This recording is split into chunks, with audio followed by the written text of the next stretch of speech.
Hello, and welcome back to the Fine Dining Podcast, the search for the most mediocre restaurant in America. I'm your host, Michael Ornelas. And I'm your host, Garrett Zwerk. And this week, we did something a little bit different. We're on technically an off week since we are a bi-weekly podcast, but we went to the LA County Fair, and we wanted to do this episode for Patreon, but we experienced so much that I think we're going to have a lot to talk about. So we're actually going to give the first hour of this episode for free. If you want all the rest of it, go to our Patreon. That's patreon.com/finediningpodcast. For $5 a month, you get an exclusive episode.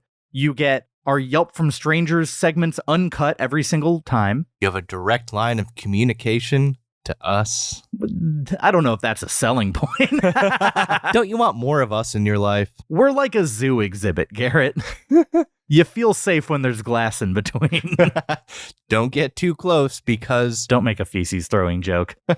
No, I was going to make an STD joke, but... What? That's not a part of zoos.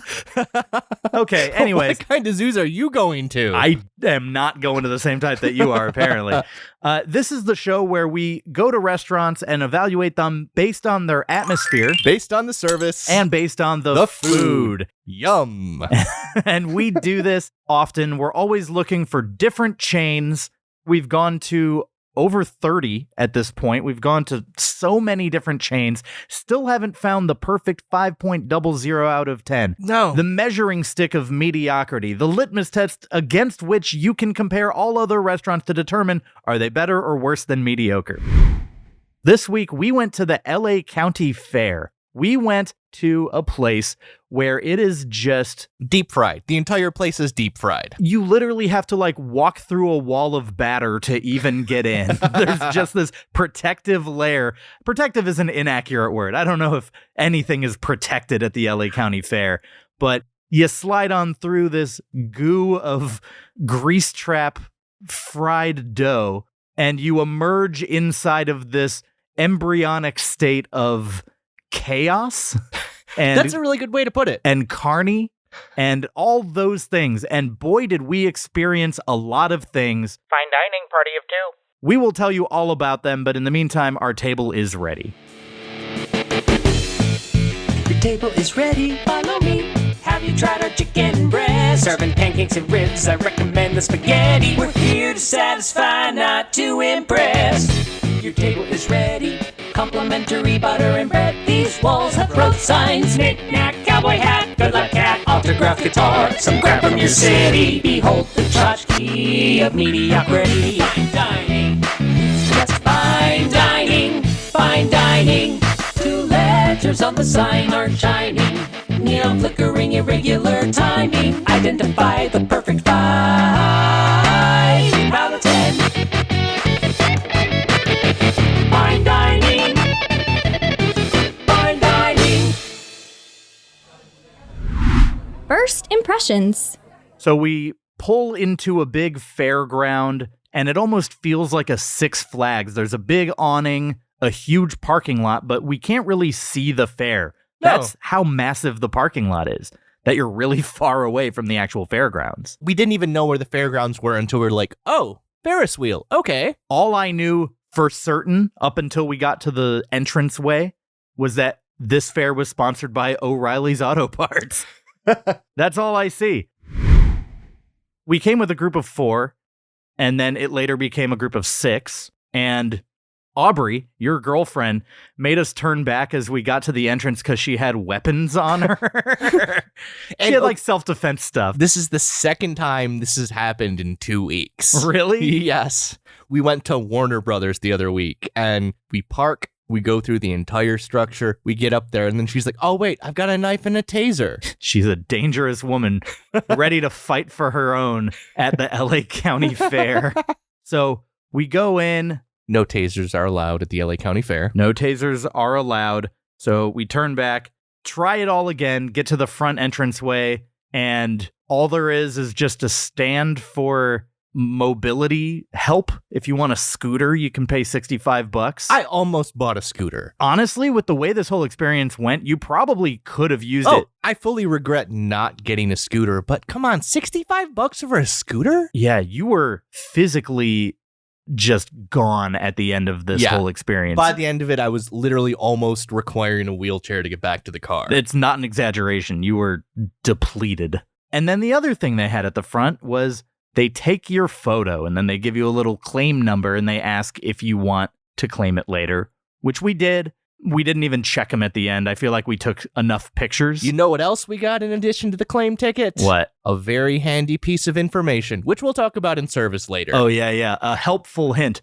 The guy who took our photo, we told him we were here for a podcast and we were looking for delicious fair food. And he was like, delicious? I would rather go to a Denny's or an IHOP than the food here. And I was like, oh, why? And that's what we'll tell you later.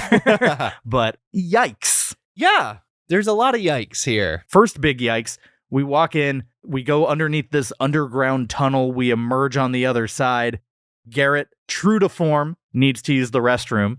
There's a porta potty. There's a girl eating a soft serve ice cream cone right next to the porta potties, which just for sanitary reasons seems like maybe the last place you want to huddle up and eat an ice cream. I don't think that's the hint of flavor you want on your ice cream cone. No.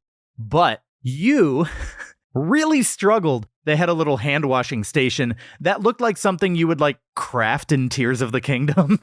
It looked like this little just thrown together contraption that was condiment pumps. The little ketchup squirters that you do. They turned that into a hand washing station. And then you were trying to figure out how to make it work, and you were trying to hit down on the ketchup pump, and it wasn't working. I've never used this weird ass Rube Goldberg of a sink before. Is this a thing that exists in the world? I have never seen this before. Well, you forgot to answer the riddles first. Yeah, because that was the requirement. It's a Sphinx too. No, there was a foot pump that was almost like a plunger without the stick. And you just push down on it a bunch and that gets the water pumping. And then eventually it comes out and you wash your hands. Why would you have a weird kick pedal sink? Watching you struggle with this immediately, I was like, oh, is this the kind of day we're in for? And it was the kind of day we were in for. Yeah. So right as we enter, there's a few areas. There's themed sections in the park. One of them is the farm. And one of them is Plaza de las Americas, which is kind of their little Mexican style, there's a little bit of Dia de los Muertos feel. So it's you're going to spend a Friday night in TJ, but it's family friendly. Yeah. Though you still never know who might have a knife and a taser in their purse. So yeah, you still get the danger. Nice. What I am noticing very quickly is just how sprawling, how large this fairground is going to be. There's a directory up front. And before we dive into that, I kind of want to know the history of the place, Garrett. I know this isn't a restaurant per se, but have you gathered up some resty facts? Oh, yes. These fairgrounds do have a place in history. Oh, boy. Well, let's hear about it in this week's Resty Fact Roundup. Now, as we know, my mom does not really care for the whip noise that we traditionally use to round up resty facts. But it's also been brought to my attention that your mom does like the whip noise. She thinks it's appropriate because how else are you going to round up all these facts? How else are they going to stay in line? They're not going to round themselves up. They're not going to do that. So we're not a podcast that plays favorites. And with this new information, now we have to balance between what my mom wants and what your mom wants. Screw it. For this week's Resty Fact Roundup, we're playing the whip, but also beneath the whip, we're going to throw in some carnival noises. What about the sound of a screaming child? There were lots of kids screaming the entire time, and I hated it. Throw it on the pile. We'll just make a whole bunch of sounds, and it'll sound like a kid being whipped. My instinct right now is to be like, yeah, let's whip the kids. Bad impulse. The LA County Fair has been operating on a yearly basis, except for a few years for World War II and COVID, since 1922. Oh, so we just missed the centennial. That would have been last year. The centennial was last year. Oh, man. Well, still 101. That's pretty neat. Some of the original sales booths at this fair included toothpaste made from oranges and a $300 Ford Model T. Toothpaste made from... Literally the last thing I want after brushing my teeth is orange juice. What kind of madman is making that into their toothpaste flavor? Judging by some of the vendors we encountered, this is It's on brand. Yeah. In the first year in 1922, there was an exhibit featuring 30 lions from the farm that would in 2 years birth the official MGM lion. You're referring to the farm section of the LA County Fair? Oh, no, there's a lion farm in LA County. Is that literal actually true? Lion farm. That's insanity. This is like Tiger King. Like, you're not supposed to have them. Is it a rescue? No, it's a lion breeding farm. Horrible. It makes sense it's out here. It's for movies and TV. Like, how else do you get your lions? Like, I've got a guy. I've got a lion guy. and this is like the original MGM intro lion was from this farm. That's kind of neat. Sad, but neat. I feel like sad but neat might be the honest best way to phrase this whole fair. So, here's a different fact. Different, not better. Very choice words. All right, how downhill is this going to go? No, I'll save the downhill stuff for later. Glad to know it's there. Almost every year since 1948, there have been over 1 million people attending. Over the course of about a month, right? Yes. Okay. Yeah, I mean, here's the thing. It felt crowded when we went. We went on a Friday. I'm very glad we didn't do a Saturday or a Sunday. It felt very full, but I never felt so overwhelmed. I did. Yeah, but you have like an anxiety issue around people. Like that's just a thing about you. I didn't feel like my movement was hindered. That's when I start to get... Oh, my movement was hindered? Well, you know how many little kids I almost ran over? Yeah, but your movement is hindered even if you're by yourself. Yeah, and I can't really come to quick stops without pain. And there's nothing more unsettling than having something that's waist high or shorter just run in front of you. That's fair. So, as I said, every year having at least 1 million people, 2022 was one of those years that did not have 1 million people. Is this because of the pandemic? Yes. So 2022 only had around 600,000 people attend after 2 years off because of the pandemic. But main reason they blame for this is the heat wave. That is true. Last year was miserable. Their 100-year anniversary was one of the hottest years ever. How many years have they taken off? Because if it's their 100-year anniversary, I don't think it was the 100th fair It wasn't they've the 100th done. fair. That's got to be in like 2 years from now, 3 years from now? They took somewhere between 6 and 8 years off for World War II and then 2 years off for the pandemic. So 10 or fewer years. About 10? Yeah. Okay. For context, 2022's 2 highest attended fairs were both in Texas, and each one had about 2.5 million attendees. What were they? They were the State Fair of Texas and the Houston Livestock Show and Exhibition. The Texas State Fair does not surprise me at all. As a native of Texas, it's a wild place. The current location in Pomona, now known as the Fairplex, has been the site of the fair since its inception in 1922. I can't really think of another event that for the past 100 years has remained in the same location. Things that have been going on 100 years in and of itself are already very rare. Yeah, so even major sports teams, they've had different stadiums built, they move locations. Right. But this fair has stayed here. It began as a 43-acre beet field donated by the city of Pomona. Now, the space is 543 acres. What did it start at? 43. So it's grown. It has grown 500 acres. Yes. So of this 543 acres, half of this is parking lot.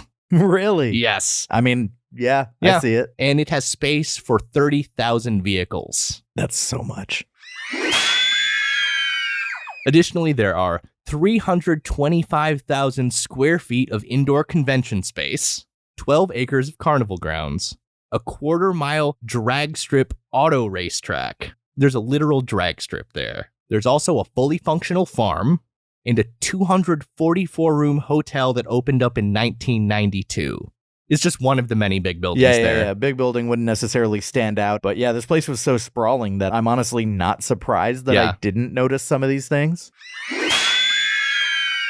You know how I was talking about bad things that happen and how it's just going to get worse? Yeah. Well, here we go. Great. The fairgrounds were the former location of a concentration camp for Japanese Americans during World War II. That sucks. Yeah. Whatever law/bill that made Japanese Americans enemy of the people, when that happened, no place to store people was built yet. Because obviously they thought through this. Of course. So they have this law. They have no idea where to put all these Asian people. I'm really uncomfortable telling this story. I'm uncomfortable listening to an Asian person tell me about this story. Yeah. It was filled with temporary and quickly built housing to be used as a staging area to store the people before they were shipped off to other camps. Oh, God. I don't like this. No. After all the Japanese Americans were shipped off to other camps from this location, and no other trace of this existed at this site, they used it for German and Italian prisoners of war. Hate it. After the war, the fair swiftly adopted a cute pig mascot, Thrummer the pig. Hold on, you're giving me whiplash. You can't just jump into that. Hey, there's POWs. Anyways, here's Thrummer the pig. Do you know why I did it that way? Why? That's what happened in real life. So literally, right after the war, they announced this cute pig mascot, hoping everyone would forget about the concentration camp. Yeah. That's literally what they did. They're like, oh, here's a cute pig mascot. Uh-huh. In 1955, the creators of the original Frisbee purchased its manufacturing rights from a vendor at this very fair. That's kind of neat. Yeah, that's much better than POWs and Stop internment bringing me camps. back to it. We just moved on to Frisbees. Stay in Frisbees. Let's just end this off on a positive note. Mm-hmm. Here are some food stats from 2022. Now, mind you, this was a down year. Yeah. One of the food vendors, actually the biggest food vendor there, Chicken Charlie, invented the deep-fried Oreo in 2001. I don't know why I thought the deep-fried Oreo would go back further than that. They also sold over 10,000 frog legs Last year. 100,000 Oreos, 10,000 pounds of chicken, 7,000 ears of corn, an entire truckload of oil, and 3,000 gallons of Kool-Aid. Honestly, the only thing there that surprises me is that it was only one truck of oil. Oh, they'd recycle it. Oh. They just use the same oil the whole run. Yeah, okay. Tastes like it. Another vending company, Midway Gourmet. In 2022, they sold 20,000 pounds of both potatoes and turkey legs, 800 pounds of chopped garlic for garlic fries, an entire field of corn, and an entire orchard of apples. I love those measurements. It's very scientific. Yeah. This is my favorite one, though. 4.5 miles of sausage. That's actually what they called me in college. That was my nickname. 4.5 miles of sausage. Yeah. Nice. I was the meat market. You were 4.5 miles of sausage. Because I'm so well endowed, Garrett. That's the joke. I think if we had to put it to a percentage, it would be so minuscule if we're measuring it in miles.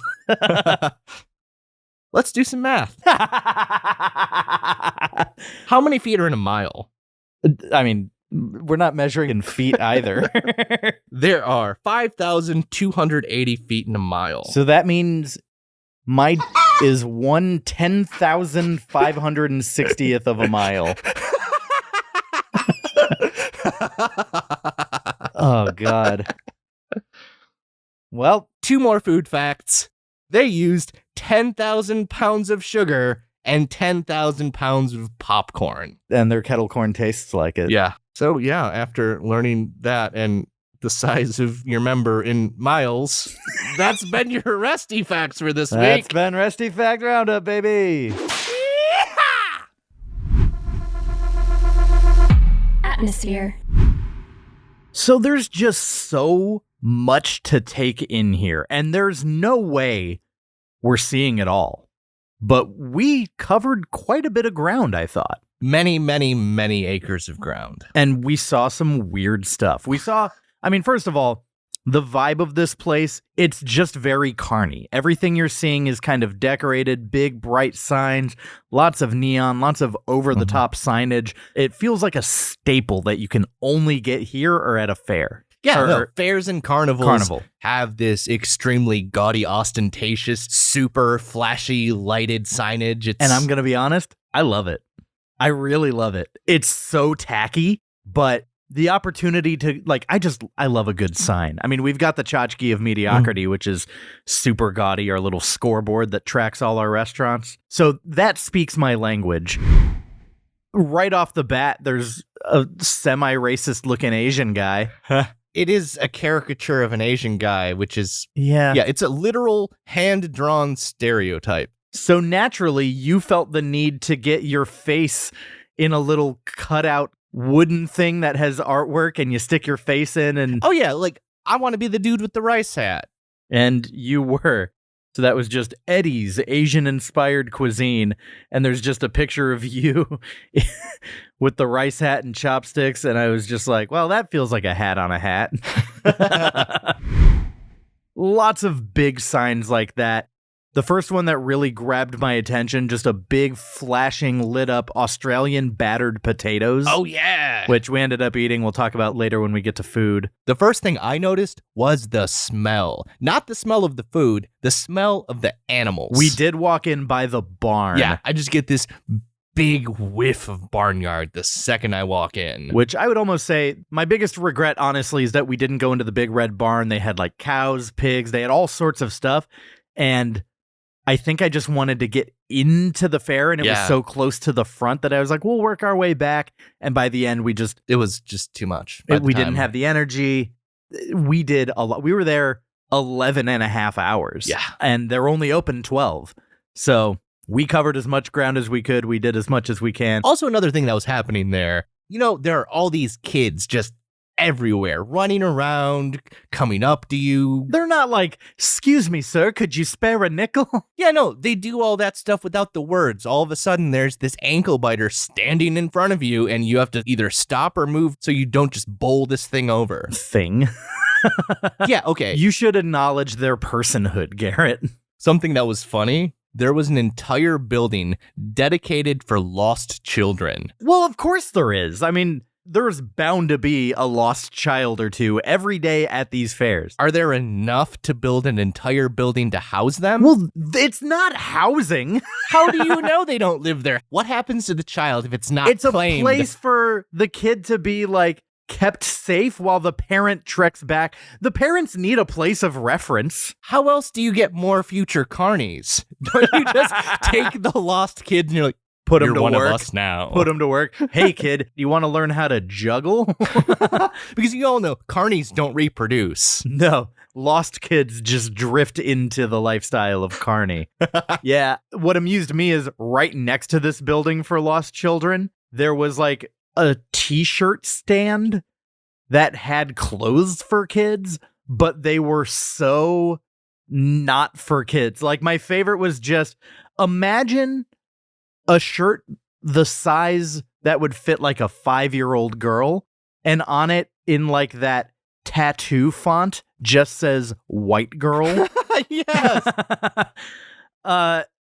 What? Like, the type of font it was made me expect the wearer to have tattooed on eyebrows. Yeah, it was which isn't happening with 5-year-olds. It was like one of those like juicy booty pants. Yes, but in Juicy a booty shirt shorts, form. yeah. Yeah, please don't put those on kids. I hope they don't make those for I kids. hope that they have a size minimum on those.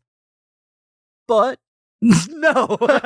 Whatever your follow-up to that is, I'm not going to hear it. I was just going to say, fully grown adult human beings aged 18 and older do come in different sizes. So it is possible for a fully grown 18-year or older adult to fit in to a smaller piece of clothing. I guess that's fair. But this was so clearly for kids because the other shirts around it were like, I heart my Nina, my grandma rocks, my grandpa rocks, grandma is my homegirl. That's cute. Yeah, but I'm just like, who are these for? These are definitely for the parents to like get for their kid and then smirk. I bet like the Cash Me Outside girl wore this stuff as a kid. Now, this whole section where the shirts were was kind of like the kids' ride section. You could buy tickets to ride rides, and then they had ones that cost fewer tickets because they were for kids, and ones that cost more because they were adult-sized rides. And, I mean, the only one I did here is they had a thing called Clown House, which was a mirror maze. Yeah. And just the word clown house, I was like, well, that amuses me. It's like you're expecting some clowns to like jump out of the mirrors and attack you or something. But in this situation, you are the clowns because it's just your reflection a bunch. Yeah. And I'm going to be honest, I didn't really feel present in this because I was so focused on trying to just win the mirror maze.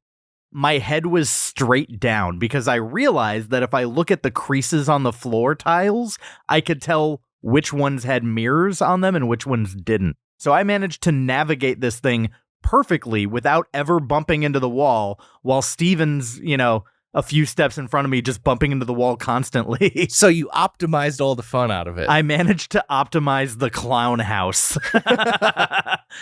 Yeah. There's something wrong with my brain. When I play games, I am just like, all right, how do I optimize this experience to win efficiently? And that's me when I drive. How can I optimize this experience to shave 1 to 2 minutes off? And skyrocket your blood pressure in the process. Oh, yeah. Now, another house that they had, this is right after we left the farm area, they had a snake house. There's a snake house? I didn't see that. Yeah, there was a snake house. It was literally just this elevated trailer, like a star wagon, like a, you know what I'm talking about? The place where celebrities go to their trailer, yes. Basically. So yeah, just an elevated trailer that had an entrance and an exit and a bunch of snakes, like photographs of snakes wrapped on the outside of it. And it was like, real live snakes enter here. Like strip club vibes, like live nudes. It had live snakes. And they're all like shedding their skin like a strip club. The shed. The shed. The shed. The shed. The shed. See your wildest fantasies come true. At the shed, our sexy serpentine stunners shed their skin to bear it all. The Shed is the premier reptilian gentlemen's club in the greater Los Angeles area. The Shed. Venomous vixens who really know how to get that cobra dancing. The Shed. These sultry snake charmers are worth sinking your teeth into. Slither on down to the Shed for more tail in your face than an Ouroboros. The Shed. Must be 18 human years old or 2 to 4 snake years to dive into our snake hole. No ophidiophobia will be tolerated. Here's the picture of the snake house. What the? Isn't that just very suspicious? Okay, if this were a picture of a human instead of a snake, this would 100% be porn. Like I said, live snakes. XXX. Its eyes are so seductive. He's just like staring into my heart. He's undressing me. Like, yeah, that snake has sex eyes. Look at it. That snake says, I want to tenderly cradle you. Great. Garrett, I don't see snakes as sexual options for me, so I guess I'm not having these thoughts in my head when I see a snake. But Okay. You do you, man. I'm not here to snake shame you. I blame the early days of the internet for this. What, your sexual attraction to snakes? Is that what? No, that's disgusting. I don't know. I'm not sexually You're the one who's saying attracted it's to seductive. snakes. It's a seductive snake. Hey, that snake wants to be sexually attractive. It doesn't mean we are sexually attracted to it. I don't know. You're making a case. Garrett, you're full of sin, which leads us to the next little booth that we spent a little bit of time at. Thanks to you, we got roped into a Christianity presentation. Is that the best way to put it? A pitch meeting for God? Yes, it was a pitch meeting for God. So recently we had our medieval times episode. So it was almost medieval themed, but in a way that it would be at your vacation Bible school. So to paint a picture, we're walking out of an exhibit hall and we see a tent, and the inside has like that fake stone look. Yeah. To where it looked like a medieval castle. Yeah, and there was a divider. It looked like a castle wall. There was actually a knight in armor there, too. Now, keep in mind, this is like vinyl tablecloth party material. You can buy all of this at Party City. Yeah. Like, this is a very cheap castle-themed look that didn't fit thematically with the presentation at all. No, so when you see this, what is the first thing you expect? What's the first thing you expect, Garrett? A puppet show. I wanted a puppet show so badly. That you were willing to sit through this pitch meeting. Yes, I saw the setup. I'm like, this is the perfect setup for hand puppets. And what we got was the wordless book. This guy gave us a presentation that had basically pieces of construction paper in a book. Blank pieces of construction paper bound together like at Kinko's. And just kind of telling us what these colors mean as far as getting to heaven. I guess white means pure. What was it? Black was sin. Black is the sin in your heart. You have to go through red, the blood of Christ. To get to the gold. Gold, which is what the streets of heaven are lined with. And then green was in there somehow. I don't really know. He kind of skipped over the green. The green was like, there was an overall growth theme to the fair. It was like spring something. I don't remember what it was, but I think it tied into the fair theme. And so we kind of sat with this guy for a little bit. I felt very weird, very uncomfortable. I didn't this was kind of like my childhood. I grew up in a very religious environment. And this, I went to Sunday school and stuff like that, but it felt odd to be there. It felt inauthentic in a way. This man, I could tell he cared about people. He wanted to spread the word of God. He felt bummed that not that many people seemed that interested in attending his tent. So in that regard, I'm glad that he got to give his presentation. This guy just seemed to have a really pure, simple heart. Yeah, and as he threw his half-eaten peanut butter sandwich into the bag of bread. That's funny. He offered it to us because we were explaining mentioned that why we were food there. reviewers. Yeah, and he's like, "Oh, free publicity? We just have to feed you? Review my peanut butter sandwich." And then he didn't make me one. I actually, if you would have handed it to me, I would have eaten it too. I don't care if he just bit off it. It didn't look like he had any diseases. I wouldn't have eaten the one that he just... I totally would have. He didn't look like a diseased man. Wild. Anyways, once we left here, I immediately was like, we need to balance the scales. Do you want to get a palm reading? And so we went to this psychic tent where they offered palm readings, tarot card readings, whole life readings. I forget. I don't really know what the difference was, but money. Each one was $10 more than the one before it. We opted for the cheap one. $25 each for a palm reading. I wanted to go in with you, and she was like, no. I'll get mixed signals between you guys. And in my mind, I'm like, we both know you're just making this up, right? We know this is bullshit. Why are we pretending? But do we? They took it very seriously. So do you want to tell me about your experience? Because we had to go in separately and experience this differently. The first thing she told me when she looked at my palm was that I'm going to have an extremely long life. I'll live to be over 90. Yeah. Bullshit. With the way we're eating? Yeah, with our diets. Maybe you plus me. Maybe she already mixed up our signals. The sum of our final ages will be in the 90s. As you've described me as Cosmo Kramer, always in pain. Yeah. My body is falling apart. My diet's terrible. Honestly, my mental health is a shambles. So a shambles. Yes, that's the proper way to use the word. Yeah. There's no chance in hell I'm going to make it to 90. Right. I just want to say what mine said about this same topic. Mine looked at my palm as like, you have a very long lifeline. You'll probably live into your, mid to late 90s as well. But these marks here mean you're going to be riddled with health issues.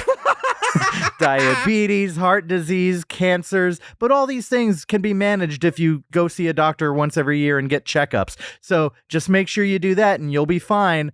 I was like, did you just tell me I'm going to be riddled with it? Which, by the way, she opened with the first thing she said was, you may not like the things I'm going to tell you. It's not personal. Wow, I never got any of that. Oh, yeah. She opened with that.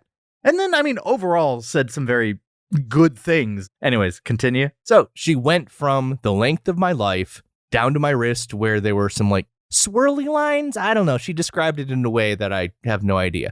But she said, I have Garrett, a lot of... you're the chosen one. You've got the mark of the hero on your wrist. Yes. You're the protagonist. But you're actually kind of right. Yeah? She said, I have a lot of latent psychic ability. A lot of latent psychic ability. Remember way back when Jeff Dwyer, psychic and paranormal investigator, came on the show? Yeah, I do. Episode 3, The Haunting of the Old Spaghetti Factory. How could I forget? The way she was talking, my psychic ability is on his level or more. Wow.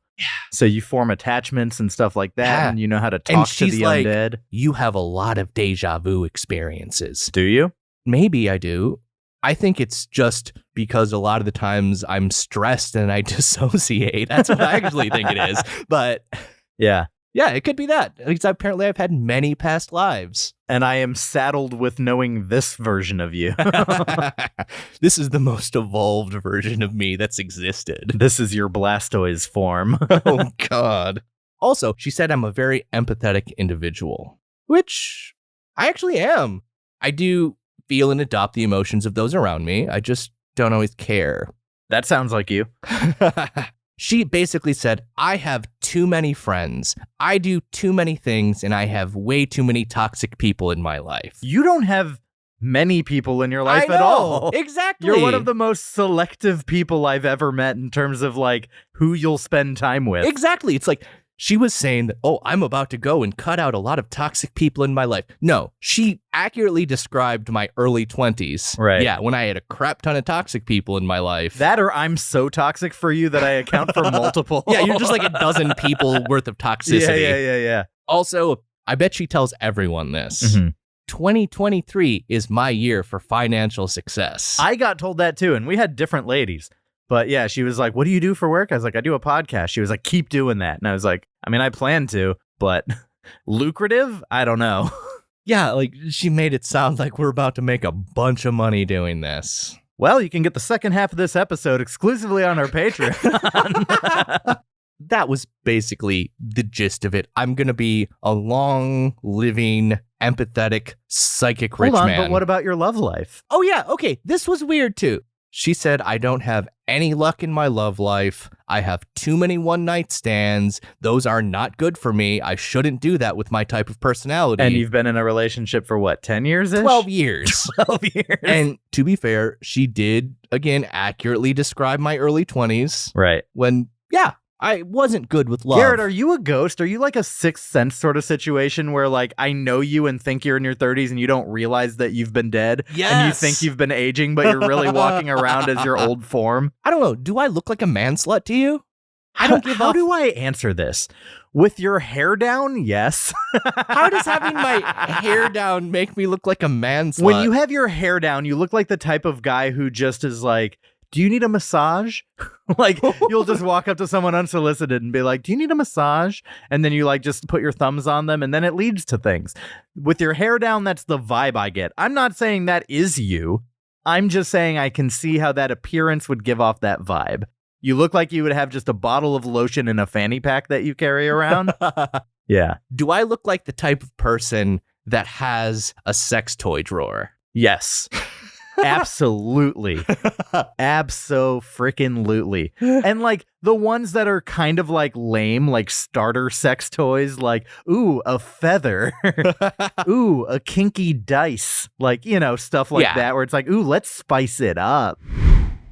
I feel like she got me right now only 50% correct, and early 20s me very correct. What about you? So I don't buy it personally. So it's just kind of a lot of swings and like, I don't know. She was telling me stuff like, you're very closed off and no one understands you. You need to find someone who does. And when you do, cling to that person. I was like, I'm an open book. Like she was kind of making it sound like I suffer in silence a lot. And I am so open about what I'm feeling at most times. And I feel like I've got a lot of people who understand me. Like, I'm a very social guy. You and I are super opposite in that regard, where like, I love going out, being around people, constantly inviting people over, stuff like that. And you're like, do we have to record? And it's like, you psych yourself up to come over to record an episode. Like, we're just different. Yeah. So yeah, she just made it sound like I'm this person who's like suffering in silence. And for mine, she actually asked if I'm seeing someone. Yours just took like a wild stab in the dark of like, you're a man slut. Yeah. And with me, they had me like say her name and then she would go on to like say stuff about the relationship. She said good things overall, the money thing. She said she sees a move in my future this year, not because I have to, but because I want to. And I don't foresee moving unless it's like into a new place, but I don't know. I would have to have a pretty large windfall of money to go get a new place. Which is kind of funny, though. She told me that soon I would have great financial success in the Bay Area. Interesting. I felt like the psychic really missed the mark.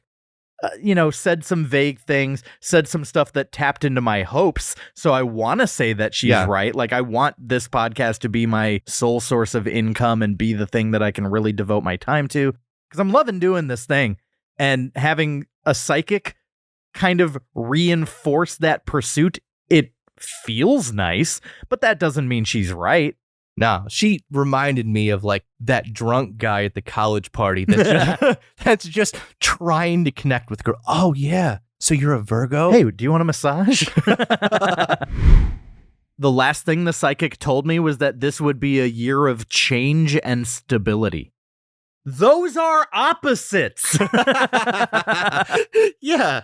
Like, when you're just swinging blindly, just say vague oxymorons, and I guess you'll technically be right because someone will find meaning in that. Because if some big change happens, I'll be like, oh, the psychic said there would be change. And if everything stays the same, I can be like, oh, but they said there'd be stability. Like, what? You cannot be more on the nose that you're bullshitting than when you say, this will be the year of change and stability. Dumb. I came out of it and was just like, all right, whatever. I'm going to be riddled with health issues for my long life. No one understands me, even though everyone kind of does. I'm an open book. Yeah, it's whatever. $25 wasted. I don't think it was wasted. It was fun, and I mean, it was worth like $8 to me. I was like, I would comfortably throw away $8 to do that. $25 is steep. We did walk out of an expo hall once and we saw just a big car show, like a bunch of lowriders, big on Mexican culture. These were some cool cars, but a lot of them had a phrase that said just memories on them. And I was like, this seems weird, like an almost like in memoriam thing, maybe. Yeah. And there were like child dolls. So that's the one that really got me, is like across from a lowrider that had just memories on the grill, there was this like almost like Annabelle Chucky-esque horror nightmare doll with one milky eye, and it's on like a lowrider tricycle type situation or like a sidecar or whatever it was. And it creeped me the hell out. And I was just wondering, what's going on over there? What's going on over there? What's going on over there? Should I worry? Should I care? What is going on over there? Michael, what's going on over there? Garrett, I need you to brace yourself because I don't think you're going to like receiving this news, but it's the only thing that makes sense. Braced, ready. Just memories, milky eye. This is the ghost of Milk Steve the Cream Lord. What? What happened to him? That I can't answer. I want to say an automobile accident. A hydraulic car just came smashing down on him. A man so milky, definitely spent time around lowriders. Oh, I know what happened. What? You can't replace the hydraulic fluid with cream. It doesn't operate the same way. Now, for those of you who are a little lost right now, Milk Steve the Cream Lord was the stuff of legend. Maybe the best other patron that we have ever witnessed. By far. When we were at the old spaghetti factory, the guy sitting at the table next to us ordered milk with his fettuccine Alfredo and just ridiculed his date for not also getting fettuccine Alfredo because he wanted to finish hers. This dude loved cream. If anyone had a passion for all things cream and milk, it was Milk Steve the Cream Lord. And I think this doll is so cursed, and yet its eyes still went milky. That's the power of milk. It's the power of Milk Steve. It's suppressing the demonic red eye that was the other eye. And in time, that will become milk as well, and it will purify the soul of this doll. It'll purify the souls of all those lost to hydraulic lowrider accidents. Oh, man. So Milk Steve, the Cream Lord, the patron saint of lowriders, and warding off the evil spirits at the county fair, which might be them running in all directions is why maybe our readings got mixed up at the psychic. And the psychic told me I had psychic powers, so those little bastards attached themselves to me. Yeah. It's also why the guy thought our soul needed saving and why he didn't want to pull out a puppet show because it would remind us of this creepy doll. It all adds up. Yeah. Milk Steve the Cream Lord is watching over us, keeping us safe and free from curses, even if it's mixing up our signals a little bit, at the LA County Fair. I think that's it, Garrett. I think that's what's going on over there. What is going on over there? So there were actually 3 concerts going on while we were there. One was like a country music one. There was a giant stage that was the being live set. performer. That was the one where you had to buy like separate tickets, which we didn't do. There were 2 smaller stages with just music playing on a screen. That's right. There might have been live performers earlier, but by the time Well, when we went settled to that, down, when we went by the Rabbit Barn, there were like country performers, and they were actually pretty solid. yeah, I heard them from a distance. I was like, yeah, okay, they're talented. Mhm. We went into the little barn area where there's just a bunch of bunnies. We didn't go into the bigger barn where all the livestock was kept, but little bunnies, little chickens, sure. But this was all just killing time for honestly what was probably the main event of the whole this was evening. the main event of the evening. This was awesome. Pig races. Yes. Folks, you don't know what you're missing if you haven't seen pig races. Because I am not a folksy man. I am not a country man. I may have grown up in Texas, but I grew up in Austin. I grew up in like a city. So the farm life, never been for me. But these pigs, these sheep, these ducks, all these goats, these races that they did. And the lambs. Were so adorable. So cute. Like, oh my God. Little scarf neckerchiefs that are color coded because there's 4 different colors in the stands. And like when they ran, they didn't run. They like bounced and hopped with varying levels of enthusiasm. They wanted to win. And you hear like the little, like it's so adorably cute. And they're easily distracted too. Like one of them just didn't find the end gate. He just kept wandering around looking for food. Yeah. That would be me. Yeah, duck races, adorable. Pig races, the cutest thing. Goat races, oh my God, so cute. The guy hosting, nice little country, charismatic guy, had excellent Spanish. Yeah. Spoken Spanish a couple of times. Just a real gentle southerner vibe. Cowboy hat, and then at one point he put on Trolls hair to sing a song from the Trolls animated movie. He reminded me kind of like if Hank Hill had a hobby of being an auctioneer. Yeah, the dude had a very smooth tongue, a very slick way of speaking. Honestly, the right choice to be a presenter, an entertainer at a county fair. If I'm just giving a rating to this fair off of the pig races, it's a high rating. Oh yeah, these pig races, this was so cute. There's so much more to... Yeah, it warmed my icy heart. It warmed your icy heart. And maybe even cleared out some of the grease. Our team did okay. I think we were the orange section, and I think orange only flat out lost one time. We won once, and we came in second a whole bunch. Which, that's fine. Yeah, I'll take it. Our animals were the cutest. All the animals were so adorable. Just the way, like, a duck's butt waddles as it runs.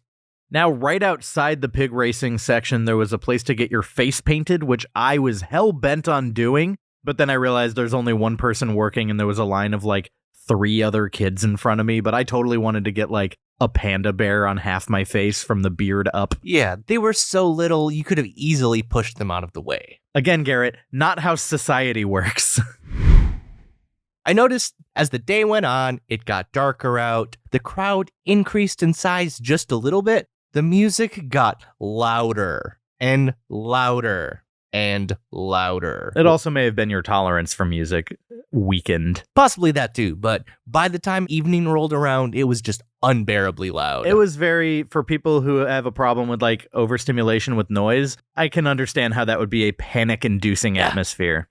That, plus the flashing lights, plus the crowds. Plus the things that we had already put in our body that are just, we are still feeling it. I want to let the audience know that it has been 6 days since we were at the fair, and I just feel like down. Like all of my body movements are just bottom heavy. I feel like sludge. I compared you to Blastoise earlier. I feel like muck. I feel like the physical embodiment of the Pokemon muck. I am just a pile of sludge at all times. And that is how I still feel. And my face is much greasier than usual. I feel grease just oozing out of my pores still to this day. I don't feel that. For me, it's just an energy sap thing. I've just been so low energy this whole week. I'm always low energy, so. So what do you do when you're low energy? You go inside. You want to escape some things. And this fair had a lot to offer inside just as much as it did outside. There are expo halls, exhibition centers. There's a science fair. There's a petting zoo. There are stores. And we went through as many of these buildings as possible. One of my favorite ones, you walk in and there's a 24-hour fitness booth right there. With aggressive people. Aggressive. Huge, like this chick with just the most toned quads I've ever seen in my life. And we're literally looking for a place to get out of the shade to split a fried s'more on a stick. And she's approaching us like, do you guys want to work out? And I'm like, now's not the time. And I thought it was great. It was appropriate to have this in front of the 24-hour fitness booth. Yeah. Your girlfriend made a big show out of like, I want to eat this in front of them. I felt like, one, I told them I already belonged to a gym. And then they started like, yeah, which one? Like, chill. I'm not going to convert to your religion, okay?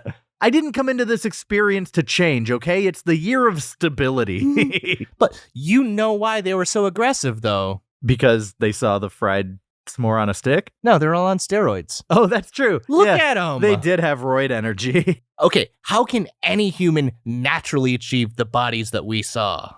Cheating. Yeah. Cheating's the only way. PEDs. Said the guys who go to a fair and eat fried everything. What do we know about muscle acquisition? Exactly. It must be impossible if you're not cheating. Pushy salespeople were juicing. Ooh, speaking of juicy, pushy salesmen, literally a guy pushing the juices of his product out into the world. The wafting fan.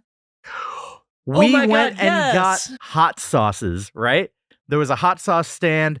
I'm a sucker for hot sauces. So if you have a hot sauce stand, I'm going there. I want to try stuff. I want to sample stuff. And I'm probably going to get one, which I did. And we spoke to this guy, Matt, and he's giving us the whole spiel. But also on the right-hand side of his booth is like on a George Foreman grill. He's got a hot plate and he's cooking some chicken. With onions and juices and just all this pungent, but in a good way, smelling stuff. And then a fan, like an oscillating fan, rotating to push that smell out towards people to draw them there. He's not selling chicken. He's not selling onions. He's not selling this thing he's cooking. It's literally just to get your attention. It was an effective strategy to draw me over. And honestly, it saved me as like a lifeline from those 24-hour fitness people. I smelled this. I was like, ooh, that smells good. I'm going to walk over here. And they were like, oh, where are you going? And then they like flipped a car aggressively. I don't know. I kind of lost track. But their roid rage was kicking in. It was good hot sauce. Yeah, it was good hot sauce. There was like a Vindaloo flavored one, like an Indian curry. Oh, it was really good. That was a good one. They had like a spicy hot garlic jam. Yep, that's what I got. It was a spicy garlic chili sauce, and it is so good. I'm still putting this on most of the food I eat. Yeah, and I just got the basic like starter sauce, just kind of like his original. Yeah, very, very good. Now we go further into the expo hall. Now, keep in mind, we went into a bunch of these expo halls. I'm not going to remember which one is which, so I'm not really going to divide it. But we saw like a vibrating boogie board massager thing that you just kind of stand on and it like vibrates, and it's supposed to be good for like your back muscles and stability and stuff like that. But all it kind of did was just vibrate my junk around. We all got different things. Me, it was my nuts. You, it was your... And one of the others we came with, I'm forgetting who, said that they just felt like their butt. So this thing was basically just a genital mover machine. Yeah. I felt like you could learn how to twerk on this machine. Which I tried to do. And looked magnificent. With all of these things, there were so many big ticket items. Like mattresses, entire mattresses. Oh, that's right. Every single expo hall had a large portion devoted to mattresses. Like I go to the LA County Fair for my mattress needs on a yearly basis, don't you? One of the expo halls had a giant area devoted to bulk candy. The way they gave people baskets and like they would kind of go up and down the rows, it seemed like agricultural like tomato pickers or something, but you're just going through the rows picking up actual diabetes. Like, hey, do you want this industrial sized box of nerds? No? Well, we have it. It was so much candy that I got sick looking at my it. blood sugar spiked being close to it. Which is why they had the mattresses. You Yeah. have to go over and take a nap to recover. Or if you don't recover, they had a coffin for sale, a casket. Forest Lawn, it's down the road from us. Yeah, it's a cemetery near us. And they had a casket open with a Los Angeles Dodgers logo on it. And on the note, it said, coffin not for sale. Can you imagine wanting to be sent into the ground for eternity, rocking a logo? Like, I don't want to be defined by that. Can you imagine I have an open casket wake and everyone's just staring at how much I love Outback Steakhouse? Like, That sounds amazing. That would feel so weird. Like, why are you defining yourself by your fandom? I don't know. Maybe I'm just like needlessly shitting on people. I mean, we didn't see any actual person we didn't buy this thing. No, we did not see a body in the casket. Okay, what if you live your entire life? The most interesting thing about you is your love of baseball. I mean, that is the case. That's here's the thing. I know someone like that. He is such an Angels fan, and that is the only thing he interesting talks thing about about? him. Yeah. Yeah. I guess that casket should be for players for the Dodgers, coaches, owners, whoever invented that's who should get that casket. If you put a fine dining logo on my casket, even then I would think it was really tacky. But okay, I might sign off on that. That's the thing that I had a part in the creation of. So am I coming across as judgy, like you need to be buried with the thing you created and stop? No, you're just taking a very strong viewpoint on an extremely specific thing. Who's getting a Dodgers casket?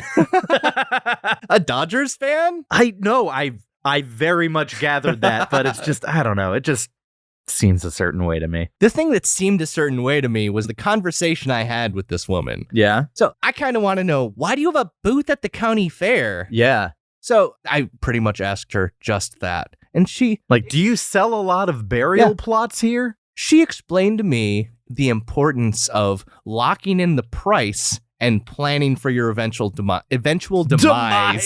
What a word choice. And then I asked her, I'm like, okay, so what's the actual conversion rate on customers you get from this fair? And she's like, 50%. No way. Which is absolutely insane. So no, that's 50% made up. of the people you talk to purchase items from your mortuary? Yeah, that just feels made up, right? Or like half the people she talks to eventually die. The other half are... Actually, 100% of the people you talk to eventually die, unless it's the ghost of Milk Steve the Cream Lord. One of the salespeople that we encountered was a t-shirt vendor. A t-shirt vendor with some very obvious political leanings. Yeah, you saw this guy, and then you came over and found me, and you're like, hey, I was like, you gotta see this guy. Garrett. You gotta see this specific t-shirt. There's a guy who has a Clarence Thomas shirt. He feels very passionately about Supreme Court Justice Clarence Thomas. Which, okay, that's fine. Be a Clarence Thomas fan, but making Clarence Thomas merchandise? Yeah. Like, yeah. What are you going to do? Make a Clarence Thomas themed coffin for your funeral? Can you imagine any of the t-shirt designs that this guy had being like what he had on his casket? Oh, man. It was funny. When you were talking to him, he's like, okay, this table of shirts here, these are political. And these ones over here, they're for everyone. And I was like, oh, so when you say political, you mean you're only representing one side? Yeah. So I was talking to this guy, kind of like, it was shop talk. Yeah. He designs and sells his own t-shirts. We design and sell our own t-shirts. We do. So I'm like, hey, we're kind of in the same business. Yeah. You're my competitor, bro. So just for this month, you can get an exclusive Juicy Junior Pineapple Clarence Thomas crossover shirt. I'm kidding. But if you do go to our website, finediningpodcast.com, and click on that merch tab, we've got all sorts of fun shirts. We've got a Bob's Big Boy, but Fussy Little Boy parody shirt. That's one of my favorites. Both of them are fussy little boys. Both of them are fussy little boy babies. Both of them are fussy little boys. Both of them are fussy little boys. I actually got a compliment on this shirt a few hours ago. Yeah, it's a great shirt. We've got a Pizza Hut shirt that's like a 90s style, almost like laser tag colors. And it's all the cars that crash into Pizza Huts if you listen to our Pizza Hut episode. Yeah, we've just got the classic logo shirt too. Go on over there. We've got some fun shirts for you. And maybe we'll design a new one sometime in the near future. Yeah, it will have nothing to do with Clarence Thomas. No. So there was one salesman that stood out above all the rest, and that is time. That is the first hour of this Patreon exclusive episode. Now, we did open up our Patreon to where you can actually get a free week to sample the goods before committing your pledge. So head on over to patreon.com/finediningpodcast and check out everything there. The second part of this episode will be posted before the end of the month. Thanks for checking it out. Thanks for listening, and have a fine day. The search continues. We still need the perfect five. The search continues. Like and subscribe. The search continues. Our journey did not conclude. The mother effing search continues. Write us an iTunes review. And hey, while you're at it, why don't you go ahead and make it 5 stars, huh? Come on. Follow us on TikTok, the same on Instagram, all the socials at Fine Dining Podcast. We have a website, finediningpodcast.com. Buy our t-shirts, then put them on. And don't forget, you can always suggest where we go next. Okay, we're going to find it. Mediocrity. The search continues. See you next week.